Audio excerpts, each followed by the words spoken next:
వందనాలు చెల్లిస్తున్నాను. అలాగే ఏలూరు కాలేజీలో ప్రిన్సిపాల్‌గా పనిచేస్తున్నటువంటి ఉదయ భాస్కర్‌కి వందనాలు. అలాగే శ్రీనివాసరావు గారికి కూడా వందనాలు. కూడి వచ్చిన మీ అందరికి కూడా వందనాలు చెల్లిస్తూ ఉన్నాను. ప్రియమైన దేవుని పిల్లారా, మరి ఈరోజు ఇక్కడ జరుగుతున్న ఈ కార్యక్రమం పుట్టినరోజు కార్యక్రమం. రెండవది దీవెన విషయంలో దేవుడు చేసిన మేలును బట్టి ఈ 2 కార్యక్రమాలు కూడా ఈ కుటుంబ సభ్యులు ఏర్పాటు చేసుకుని ఈ ప్రార్థన కూటాన్ని ఏర్పాటు చేశారు.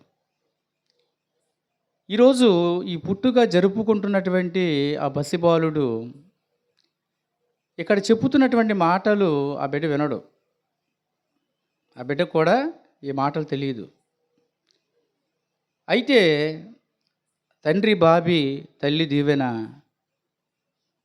మరి ఈ కార్యక్రమాన్ని ఏర్పాటు చేశారు కాబట్టి ఇక్కడ చెప్పేటువంటి మాటలు ముఖ్యంగా వారిద్దరూ కూడా జాగ్రత్తగా వినాలి. ఎందుకంటే ఈ పుట్టినరోజులు అనేవి లోకంలో ఇవి ఒక ఆనవాయితీ అయిపోయినాయి. మీకు అర్థమైందండి? కానీ దైవికంగా మనము ఒక సభగా కూడుకున్నామంటే మనతో మాట్లాడుతున్నటువంటి దేవుని వాక్యములో ఉన్న దైవ సంకల్పాన్ని జాగ్రత్తగా మనము పరిశీలన చేయాలి. అంటే మన మరణ దినానికి దేవుని సంకల్పం ఏంటో మనకి పరిపూర్ణంగా అర్థం కావాలి. ప్రియమైన దేవుని పిల్లారా, నిజంగా ఈరోజు జన్మదినము అనగానే శరీరం జన్మించినటువంటి దినాన్ని మనము పునస్కరించుకుంటున్నాం. ఏవండి? కానీ ఆత్మ జన్మించింది. ఆత్మ ఎప్పుడు జన్మించింది? ఆత్మ ఎలా జన్మించింది అనే విషయాలు మనకు అక్కర్లే లోకంలో. బైబిల్ ఏం చెప్పిందంటే ఆత్మ జీవింపచేయుచున్నది, శరీరము కేవలము నిష్ప్రయోజనము. అంటే శరీరము ప్రయోజనమైనదిగా ఉండాలి అంటే ఆత్మ ఉండాలి. ఒకవేళ నిష్ప్రయోజనమైనదిగా అది మారాలంటే ఆత్మ దాంట్లో నుంచి బయటికి వెళ్ళాలి. అంటే శరీరము జీవించిన దాని గొప్పదనము ఆత్మదే. శరీరము నిష్ప్రయోజనమైన స్థితికి వెళ్ళిపోయిన దాని గొప్పదనం కూడా ఆత్మదే. కానీ ఈరోజు ఆత్మ జన్మ గురించి కొన్ని విషయాలు మనము బైబిల్ ద్వారా జాగ్రత్తగా తెలుసుకుందాం. ఏవండి? సహజంగా లోకంలో స్త్రీ గర్భం ధరించి 9 నెలలు నవమాసాలు మోసి ఈ లోకములో పుట్టిన ప్రతి మనిషిని ఒక స్త్రీ కంఠం మన కళ్ళకు కనపడుతుంది.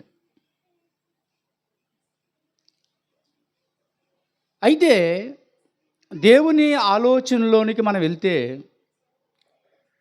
దేవుడు రాయించినది మనకు కావాలి ముందు. దేవుడు బైబిల్లో మన జన్మ గురించి ఏమి రాయించాడు అన్నది దేవుడు చెప్పేది మనకి చాలా అవసరం. ఒకసారి మన బైబిల్లోనికి వెళ్దాం. మత్తయి సువార్త 1వ అధ్యాయంలో,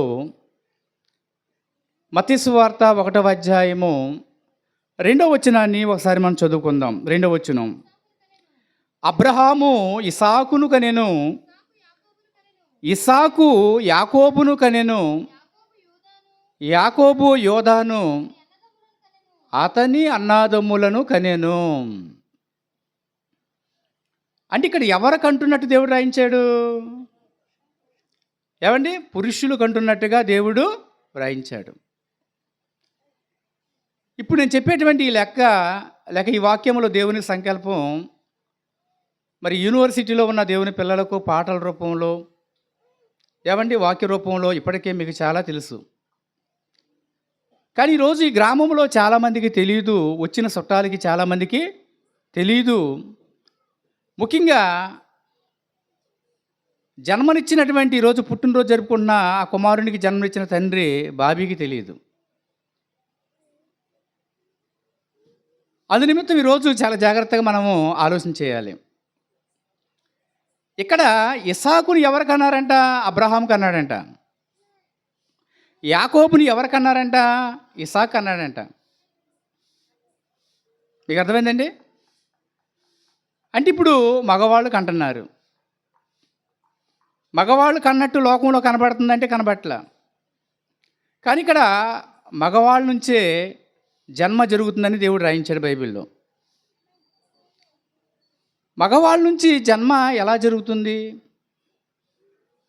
ఏమండి, మగవాళ్ళ నుంచి జన్మ అనేది ఎలా జరుగుతుంది అనేటువంటి సందేహం మనకు రావచ్చు. ఈ జన్మ గురించి మరొక మాట పరిశుద్ధాత్ముడు భూమి మీదకి వచ్చిన తర్వాత ఏమండి సంఘానికి రాస్తున్నటువంటి హెబ్రీ సంఘానికి రాస్తున్న ఒక మాటలో మనం చూస్తే హెబ్రీ పత్రిక 10వ అధ్యాయము 5వ వచనాన్ని ఒకసారి మనం చదువుకుందాం. 5వ వచనం. కాబట్టి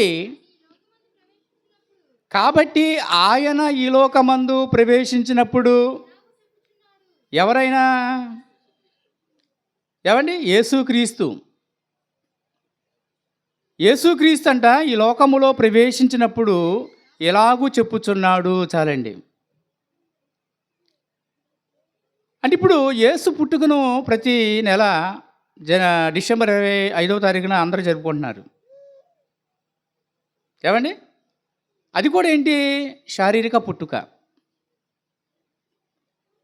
కానీ ఇక్కడ ప్రవేశించినటువంటి దినం శరీరము ప్రవేశించిన దినమా లేక ఆత్మ ప్రవేశించిన దినమా? ఇక్కడ ఏ ప్రవేశాన్ని గురించి రాస్తున్నాడు అంటే ఆత్మ ప్రవేశించిన ఆ ప్రవేశాన్ని గురించి దేవుడు చెప్తున్నాడు ఇక్కడ.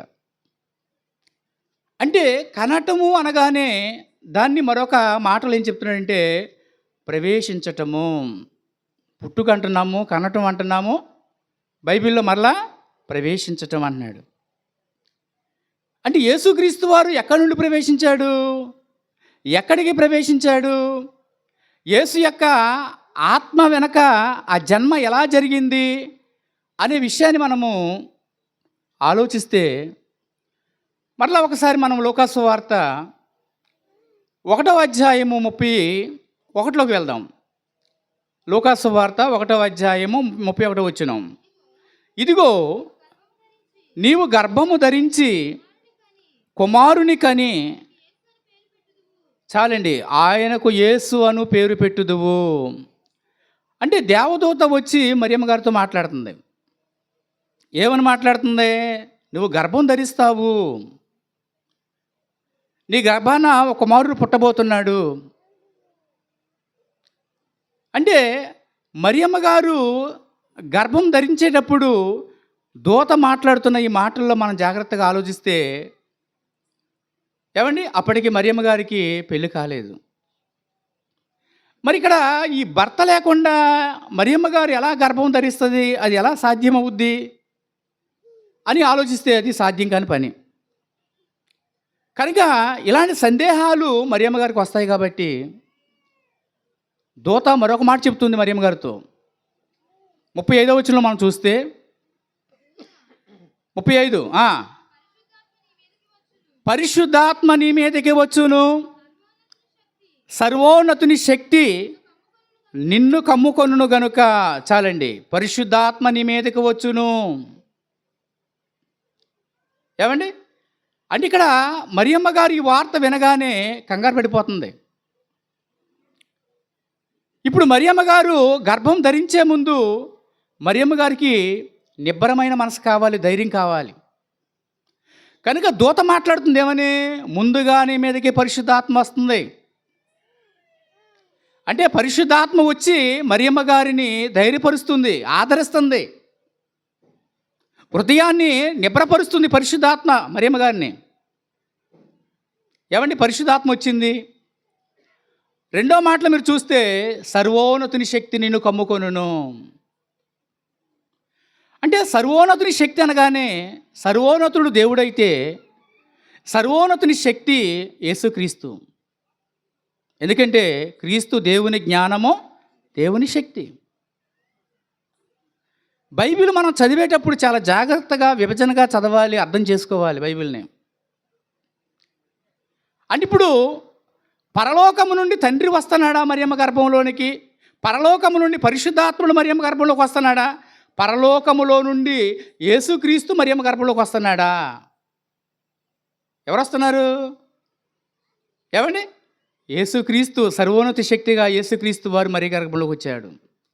సర్వోన్నతుని శక్తి నిన్ను కమ్ముకొనును, కనుక పుట్టబోవు శిశువు పరిశుద్ధుడై దేవుని కుమారుడు అనబడును.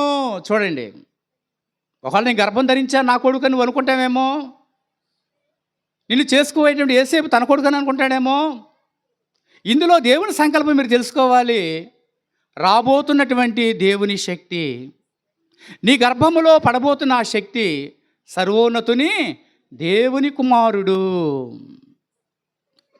అంటే ఈమె గర్భం ధరించాలంటే ఏమండి, సర్వోన్నతుని శక్తిగా ఉన్నటువంటి యేసుక్రీస్తు, ఆత్మగా ఉన్నటువంటి యేసుక్రీస్తు ముందు ఎక్కడ రావాలి? మరియమ్మ గర్భంలో ప్రవేశించాలి. విషయం మీకు అర్థమైందా? అదే ఆత్మ జన్మ. అది ఏ రోజు ప్రవేశించిందో, ఎప్పుడు వచ్చిందో ఏమండి మరియమ్మ గారికి తెలియదు, యేసేపు గారికి తెలియదండి ఎవరికి. ఇక్కడ మీరు జాగ్రత్తగా ఆలోచిస్తే అబ్రహాము ఇసాకును కనేను, ఇసాకు యాకోబును కనేను అంటే తండ్రి నుంచి తల్లిలోనికి ఆత్మ ప్రవేశం. అంటే ఒక మనిషి భూమి మీద జన్మకు కారణము ఎవరు అని మీరు ఆలోచిస్తే మొట్టమొదటిగా తండ్రి అని దేవుడు రాయించాడు. ఏమండి, తండ్రి నుండే ఈ జన్మ ప్రారంభమవుతుందని దేవుడు, ఈ తండ్రినే ఎందుకు దేవుడు రాయించాడు అన్న విషయాన్ని మనం ఆలోచిస్తే ఏమండి మనకు ముగింపులోకి వెళ్ళాలకే మనకు అర్థమవుతుంది. కనుక ఒకసారి మీరు ఆలోచిస్తే ప్రియమైన దేవుని పిల్లారా, ఇప్పుడు అబ్రహాములో ఇసాకు ఉన్నాడు, ఏమండి యాకోబు ఉన్నాడు. మరి ఇప్పుడు అబ్రహాములో యాకోబు గర్భాన పుట్టిన 12 మంది కుమారులు కూడా ఉన్నారు. మీకు అర్థమైందా? అబ్రహాం గర్భాన పుట్టినటువంటి వారు, అబ్రహాం గర్భంలో ఎవరు ఉన్నారంటే యాకోబు 12 మంది కుమారులు ఉన్నారు, యాకోబు ఉన్నాడు, అలాగే ఇసాక్ కూడా ఉన్నాడు. మరి ఇప్పుడు వీళ్ళే ఉన్నారా, ఇంకా అబ్రహాం గర్భంలో ఇంకా ఎవరైనా ఉన్నారా అనే విషయాన్ని మనం ఆలోచిస్తే ఒకసారి హెబ్రీ పత్రిక 7వ అధ్యాయము 9వ వచనాన్ని ఒకసారి మనం చదువుకుందాం. హెబ్రీ పత్రిక 7వ అధ్యాయము 9వ వచనం చదవండి. అంతేకాక ఒక విధమున చెప్పిన ఎడల 10వ వంతు పుచ్చుకొను లేవి అబ్రహాము ద్వారా దశమ భాగములను ఇచ్చాను. చూడండి, ఇక్కడ పౌలు గారు సంఘానికి ఏమండి ఒక విషయం చెప్తున్నాడు. ఏంటి ఆ విషయం అంటే, పాత నిబంధనలో ఆదికాండం 14వ అధ్యాయములో అబ్రహాం గారి దగ్గరికి ఒక మెలుకిసెదెకు అనే యాజకుడు వచ్చాడు. ఒక యాజకుడు వచ్చినప్పుడు ఆ యాజకుడు ఏం చేశాడు, అబ్రహాముని అన్ని విషయాల్లో దీవించాడు. అబ్రహాము ఆ యాజకునికి అన్ని విషయాల్లో 10వ వంతు ఇచ్చాడు. విషయం మీకు అర్థమైందా? ఇంకా అప్పటికి అబ్రహాముకి ఇసాకు పుట్టలేదంటే యాకోబు లేడు, యాకోబు లేడంటే లేవి కూడా లేడు. కానీ ఇక్కడ ఏం చెప్తున్నాడు, అబ్రహాము 10 భాగాలు ఇచ్చినప్పుడు లేవి నేను కూడా ఇచ్చాను అన్నాడు. ఎందుకు లేవి ఎలా ఇచ్చావని మనం అడిగితే ఆ కింద ఏమంటాడంటే, ఎలాగనగా మెలికీసెదెకు అతని పితరుని కలుసుకున్నప్పుడు లేవి తన పితరుని గర్భములో ఉండేను, అంటే అబ్రహాము గర్భములో ఉండేను.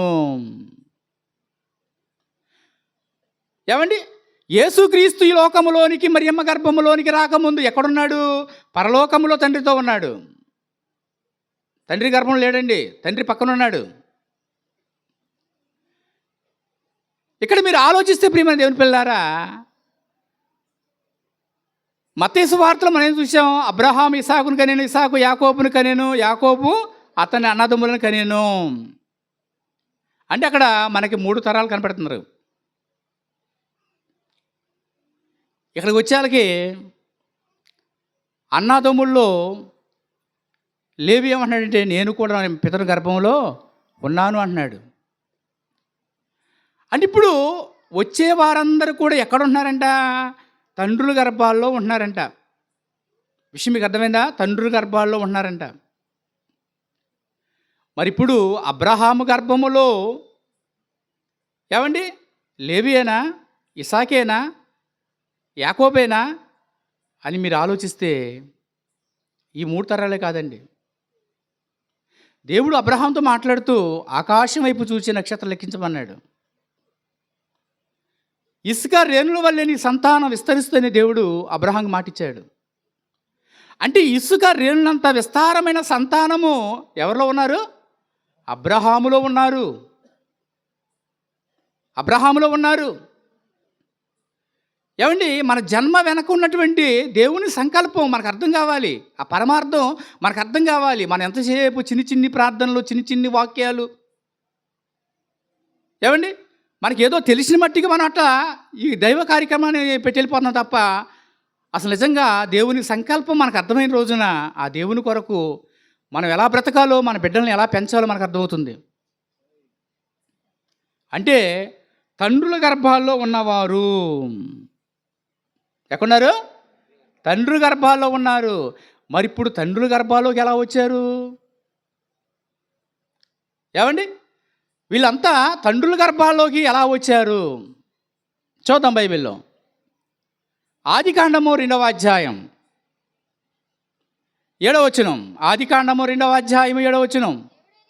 దేవుడైన యెహోవా నేలమంటితో నరుని నిర్మించి వాని నాసిక రంధ్రములలో జీవవాయువును ఓదగా నరుడు జీవాత్మాయను. చూడండి, ఇది ఆత్మ ప్రవేశం. ఇక్కడ ఆత్మ యొక్క జన్మను మనం చూస్తున్నాం. దేవుడు ఏం చేశాడు? నేల మట్టితో ఆదామని బొమ్మను నిర్మించాడు. ఏమండి, అది జీవాత్మ రాకముందు అది ఒక రకంగా చెప్పాలంటే శవమే. ప్రాణం లేని శవం ఎలా ఉంటుందో ఆదాం బొమ్మ కూడా శవం లాంటిదే. ఎప్పుడైతే ఈ నాసిక రంధ్రముల గుండా దేవుడు జీవవాయువును ప్రవేశపెట్టాడో ప్రతి అవయవంలోనికి ఏమొచ్చేసింది?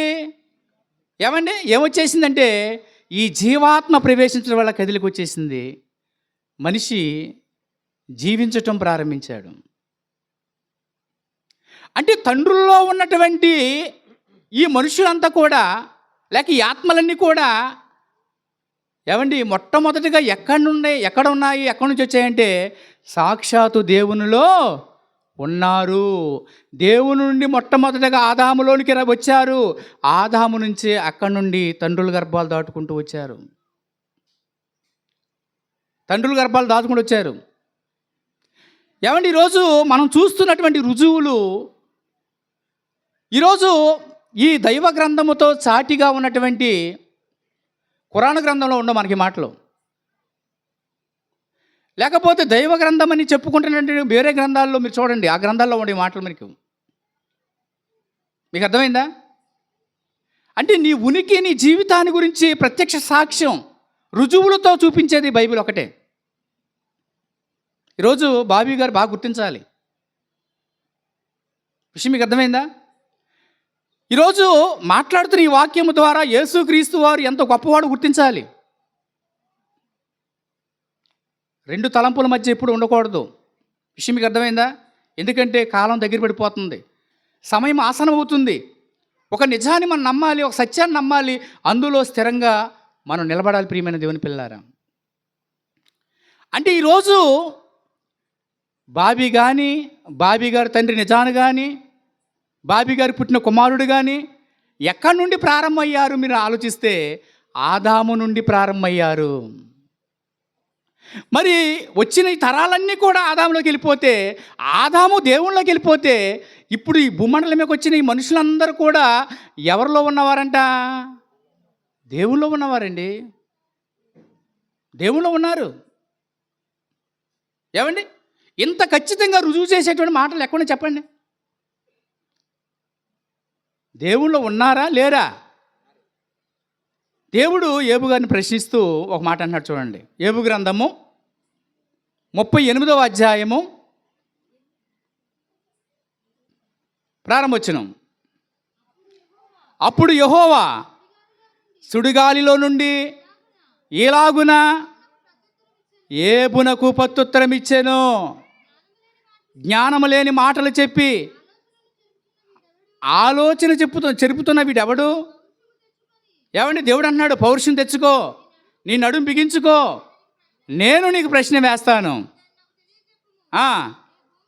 నేను భూమికి పునాదులు వేసినప్పుడు నువ్వు ఎక్కడ ఉంటివి అడుగుతున్నాడు దేవుడు. ఏమండి, నీకు ఆలోచన శక్తి ఉన్న యెడల నాకు చెప్పుము. చూడండి, నేను భూమికి పునాది వేసినప్పుడు నువ్వు ఎక్కడున్నావు అన్నాడు. ఏమండి, భూమి ముందు పుట్టిందా, ఏబు ముందు పుట్టాడా? ఏబు పుట్టుకకు భూమి పుట్టుకకు కొన్ని వందల కోట్ల సంవత్సరాలు ఏమండి తేడా ఉంది. 6వ దినం చివరిలో ఆదాం వచ్చాడు. 6 రోజులు సృష్టి జరిగింది. ఆదాం వచ్చిన టయానికి ఏమండి సృష్టి చేసినటువంటి ఆ టయానికి చూస్తే కొన్ని వందల కోట్ల సంవత్సరాల కాలమానం ఉంది మధ్యలో.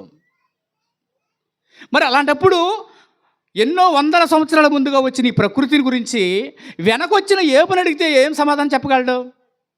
మరి ఏబు దగ్గర సమాధానం లేదనే దేవుడు ప్రశ్న వేస్తున్నాడా? ఇలా దేవుడు ప్రశ్న ప్రశ్నలు వేసుకుంటూ ఆ అధ్యాయం అంతా మీరు చదవండి. ప్రశ్నలు వేసుకుంటూ వచ్చాడు. 7వ వచనంలో ఏమన్నాడు చూడండి. ఉదయ నక్షత్రములు ఏకముగా కూడి పాడినప్పుడు, దేవదూతలందరూ జయధ్వనులు చేసినప్పుడు దాని మూలరాతి నిలిపిన వాడెవడు? ఈ భూమికి పునాది వేస్తున్నప్పుడు లేనటువంటి ఈ భూమిని నా మాట చేత పిలుస్తున్నప్పుడు, ఆ భూమి వస్తున్నప్పుడు, అది కనపడుతున్నప్పుడు అంట దేవదూతలు జయధ్వనులు చేసినాయంట, ఆర్భాటం చేసినాయంట. ఆ రోజు ఆ కార్యక్రమం ఎలా జరిగింది అని అడుగుతున్నాడు ఏబు గారిని దేవుడు. ఏమండి, భూమికి పునాది వేసేటప్పుడు భూమి అప్పుడు లేనప్పుడు ఏబు ఎక్కడుంటాడు? భూమి లేనప్పుడు మనం ఎక్కడున్నాం చెప్పండి. మరి దేవుడు ఎందుకు వేస్తున్నాడు ఈ ప్రశ్నలు? ఈ ప్రశ్నలు ఎందుకు వేస్తున్నాడంటే మనిషిని ఆలోచనలోకి తీసుకుని రావాలని, మనిషికి వివేక జ్ఞానాన్ని ఇవ్వాలని. ప్రియమైన దేవుని పిల్లారు, మీరు జాగ్రత్తగా ఆలోచిస్తే 21లో ఏమన్నాడు చూడండి. ఇదంతయు నీకు తెలిసే ఉన్నది. చూడండి, ఇదంతయు నీకు తెలిసే ఉన్నది అంటే ఇదంతయు నీకు తెలిసే ఉన్నది. ప్రియమైన దేవుని పిల్లారా, ఇదంతా ఏబు గారికి ఎప్పుడు తెలుసు? శరీరములోనికి రాకముందు తెలుసు. శరీరంలోనికి రాకముందు తండ్రిలో ఉండగా తెలుసు ఏబు గారికి. ఏబు గారికే కాదు, ఇక్కడ కూర్చున్న మనందరికీ తెలుసు. కానీ ఆత్మ ఎప్పుడైతే తండ్రిని విడిచిపెట్టి ఈ మానవ కట్టిలోకి వచ్చిందో, ఆత్మ ఆ రోజే ఏమైపోయిందంటే అవిధేయతలో పడిపోయింది. గత కాలంలో జరిగిన విషయాలన్నీ కూడా మనమంతా మర్చిపోయాం. మీకు అర్థమైందా? గత కాలంలో ఏం జరిగిందో, తండ్రిలో మనం ఉండగా ఈ భూమికి పునాదులు పడుతున్నప్పుడు, ఈ సృష్టిలో ప్రతి అణువు కలుగుతున్నప్పుడు, ఆ రోజు దేవదూతలు ఆర్భాటంతో జయధ్వనులు చేసినప్పుడు, ఆ రోజు తండ్రిలో ఉండి ఎంత ఆనందించామో, గత కాలంలో జరిగిన విషయాలన్నీ కూడా ఈ లోకానికి వచ్చిన వారందరూ మర్చిపోయారు తెలుసా? అందుకే మరలా జ్ఞాపకం చేయటానికి దేవుడు ఈ బైబిల్ గ్రంథాన్ని రాయించి గతంలో జరిగిన విషయాలు మన జ్ఞాపకం తీసుకొస్తున్నాడు. నీవు అప్పటికే పుట్టి ఉన్నావు, నీవు ఇప్పుడైతే బహువృద్ధుడవు. అంటే ఏబు గారు ముసలితనంకి వచ్చాడా? ఏమండి, ఏబు గారు ఒకవేళ శరీరమందు వృద్ధుడైతే మరలా ఏబు గారికి ఆ రోగం పోయిన తర్వాత కాపురం చేయటం భార్యతో, మరలా కుమారులు పుట్టడం జరిగింది. విషయం మీకు అర్థమైందా? అంటే శరీరమందు ఏబు గారు వృద్ధుడు కాదు, శరీరమందు ఏబు గారు వయసున్నవాడే. కానీ ఇప్పుడు నువ్వు వృద్ధుడవని అని చెప్తున్నాడంటే ఆత్మ యొక్క వయస్సు, ఆత్మ యొక్క కాలాన్ని దేవుడు చెప్తున్నాడు ఇక్కడ. అంటే ఏబు గారు ఎప్పటి నుంచి ఉన్నాడు? ఏబు గారు నిజంగా తండ్రి యొద్ద ఉన్న కాలాన్ని బట్టి, ప్రస్తుతం శరీరంలో ఉన్న కాలాన్ని బట్టి ఎంతకాలం ఆయనకి దేవుడు ఆత్మగా ఇచ్చాడో ఆయన వయసుని దేవుడు ఇక్కడ చెప్తున్నాడు, మీరు గమనించాలి. అంటే శరీరములోనికి వచ్చిన తర్వాతే మనం ఉన్నవారం కాదండి. శరీరములోనికి రాకముందు తండ్రిలో ఉన్నాం. ఏమండి, తండ్రిలోకి రాకముందు తాతలో ఉన్నాం, తాతలోకి రాకముందు ముత్తాతలో ఉన్నాం. ఇలా వెనక్కి వెళ్ళిపోతే ఆదాములో ఉన్నాం, తర్వాత మొట్టమొదటిగా దేవునిలో ఉన్నాం. దేవునిలో ఉన్నాం. మనం ఏది చూస్తాం? తల్లి గర్భంలో వచ్చిన శరీరాన్నే చూస్తాం. ఒకవేళ అదైనా ఏమో నిజమంటే, అంతకుముందు 9 నెలలు గర్భంలో తల్లి గర్భంలో ఉంది. ఏమండి, నేను పిండమనై ఉండగా నా దినములన్నీయు నీ గ్రంథములో లిఖితములాయెను అన్నాడు. అసలు ఆయన గ్రంథములో నీ జన్మదినం మరణదినం లిఖితమైనప్పుడు ఆ యొక్క ఏది ప్రారంభ దినమో ఏది ముగింపు దినమో నీకేం తెలుసు? నాకేం తెలుసు? విషయం మీకు అర్థమైందా? ఇక్కడ మనం గమనించవలసింది ఏంటంటే, మన జన్మను ఏ రీతిగా ప్రవేశపెట్టాడు, ఈ శరీరంలోనికి మనం వచ్చి ఇప్పుడు భూమి మీద ఎందుకున్నాము, ఇక్కడ మనతో ఆయనకు పని ఏంటి, మనకిచ్చినటువంటి ఈ కాలంలో మనం చేయవలసిన పని ఏంటి అన్నది చాలా ప్రాముఖ్యంగా మనం ఆలోచించాలి. ఏదో కాలాన్ని పుట్టినరోజులకి, ఆ రోజులకి, ఈ రోజులకి సులకనగా వాడేసుకుని తర్వాత దేవుని మర్చిపోయి తర్వాత లోకంలో మనం కలిసిపోయి అనుకోండి, తర్వాత మన జీవితానికి పరమార్థం అనేది ఉండదు. కనుక దేవునిలో ఉన్నాడు యేబు. అంటే అప్పటికే పుట్టి ఉన్నామంటే ఈ లోకానికి వచ్చిన మనమందరము కూడా ఆత్మలుగా అప్పటికే తండ్రి యొద్ద ఉన్నాము. 90వ కీర్తన ప్రారంభం వచ్చింది, చూద్దాం త్వరగా. ప్రభువా, తరతరముల నుండి మాకు నివాస స్థలము నీవే. చూడండి, ప్రభువా తరతరముల నుండి మాకు అంటే మొదటి తరము ఆదామైతే ఆదాము నుండి ఇప్పటి వరకు ఈ భూమి మీద ఎన్ని తరాలు పుట్టాయో ఈ తరాలన్నీ కూడా ఒకప్పుడు ఎక్కడున్నాయంట? తండ్రిలో ఉన్నామంట, తండ్రిలో నివాసం ఉన్నామంట. ఏమండి, బాబీ కొడుకున్నాడు, తల్లిలోకి రాకముందు ఎక్కడున్నాడు? తండ్రిలో ఉన్నాడు, తండ్రిలో నివాసం ఉన్నాడు. మరి బాబీ కూడా ఈ లోకానికి రాకముందు బాబీ కుమారుడు బాబీ కలిసి నిజాంలో నివాసం ఉన్నారు, నిజాన్ గారిలో నివాసం ఉన్నారు. వాస్తవం బైబిల్ రుజుపరుస్తుంది. కనుక ఇక్కడ ఆలోచిస్తే ప్రియమైన దేవుని పిల్లారా, భూమి మీద వచ్చిన మనుషులందరికీ నివాస స్థలం ఎవరు? తండ్రి అయినా దేవుడు. తండ్రిని దేవుడు అంటే మనమంతా కూడా ఎవరిని వదిలిపెట్టి వచ్చాం ఇక్కడికి? ఏమండి, నివాస స్థలమైన దేవుణ్ణి వదిలిపెట్టి వచ్చాం. పరలోకం నివాసం కాదండి. పరలోకం విశ్రాంతి స్థలం. కానీ మన జన్మస్థలం ఎవరంటే, మన విశ్రాంతి స్థలం ఎవరంటే దేవుడే. విషయం మీకు అర్థమైందా? మోషే గారితో దేవుడు మాట్లాడుతూ నిర్గమాకాండం 3వ అధ్యాయములో 14వ వచనాన్ని ఒకసారి మనం చూద్దాం. 14వ వచనం, నిర్గమాకాండం 3వ అధ్యాయం 14వ వచనం. అందుకు దేవుడు, నేను ఉన్నవాడను అనువాడునై ఉన్నానని మోషేతో చెప్పాను. చూడండి, దేవుడు ఎవరంట? ఉన్నవాడు. దేవుడు ఉన్నవాడు అంటే దేవుడు ఎప్పుడు ఉన్నవాడు? ఈ ప్రకృతి లేనప్పుడు ఉన్నవాడు, ఈ ప్రకృతి ఉన్నప్పుడు ఉన్నవాడు, రేపు ఈ ప్రకృతి అంతా తీసివేయబడిన తర్వాత కూడా ఆయన ఉన్నవాడు. అంటే ఆయన ఉన్నవాడు అంటే ఇక్కడికి వచ్చిన మనం కూడా ఒకప్పుడు ఆయనతో ఉన్నవారం. విషయం మీకు అర్థమైందా? ఏమండి, ఆయనతో ఉన్నవారం. మరణం తర్వాత ఆయనతో ఉండవలసిన వారం, అది మనం గ్రహించాలి. ఇక్కడికి రాకముందు ఆయనతో ఉన్నాం. ఏమండి, ఇక్కడికి వచ్చిన తర్వాత ఈరోజు వాక్యముతోనే ఆయనతోనే ఉంటున్నాం. రేపు మరణించిన తర్వాత కూడా శాశ్వతంగా ఆయనతో కూడా మనము ఉండేవారం. అంటే ఇక్కడ జాగ్రత్తగా మీరు ఆలోచిస్తే ప్రియమైన దేవుని పిల్లారా, దేవుని నుండి ప్రారంభమైనటువంటి ఆత్మకు